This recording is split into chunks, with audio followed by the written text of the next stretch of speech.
tune into Radio World. My 2, 3, 4. Collectively, they're known as 17. Perhaps they'd like to explain why. What is 17? Well, we're a pop group, you see, and we're called 17 because that's a good name we thought of. Well, we formed in the summer of 79, and we thought of the name, we bandied a few rounds, and that just seemed to stick with the people, you know. So we kept the name ever since, and it's really stuck with people. And as you can see, we're playing all over the country, and people are getting to know us now, and we're doing quite well. Are you a local lad yourself, Mike? Yeah, I am, yeah. I was born in Prestatyn, just up the road there, but I've lived in Rhyl all my life, you know. Is there much rivalry between Prestatyn and Rhyl? No, not really, no. We're too close, there's only about 100 yards difference.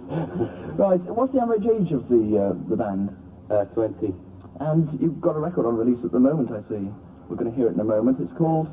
Don't Let Go, and the B-side's Bank Holiday Weekend. Now, is this on a national release at the moment? Yeah, it's just been released nationally this week. So you've got a recording contract with a national company? Well, we've got a distribution deal with a national company. At the moment, we've only released the one single on the Vendetta label, but there are a few companies interested in us in further recordings, but we have only just put that out nationally at the moment with the one company, because, you know... Nigel, how difficult was it to actually get the contract in the first place? Well, it wasn't that hard, really, you know. There's a lot of legwork involved. And Mike and Eddie went down to London and noticed an advert in the music paper. I think it was from Melody Maker. And the record company was advertising for new bands. So they phoned up the director of the company and went straight down to Dulwich where it's based. And he listened to the tape, appreciated it, and rang up later on, you know, in about, say, a month it was. Although there's only 3 of you with me this morning, there is in actual fact a 4th member of the group.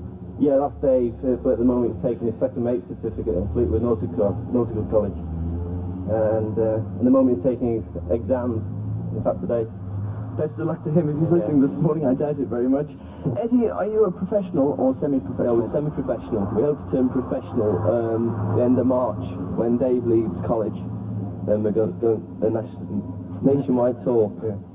I noticed actually that you brought me a list of dates in where you're playing in the near future, and quite a long way away some of these are. Maidstone, for example, Blackpool, Orpington in Kent, Stoke-on-Trent, and a few local ones as well, the Raven and Flint. Yeah.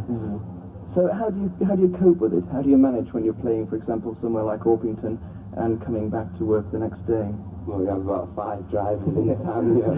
We each have half an hour drive, and we get back usually by about 9, 10 o'clock in the morning usually, and we always go to bed during the day probably, and work at night. Is there a lot of work for a group such as yourselves in this area? Well, there is if you look for it.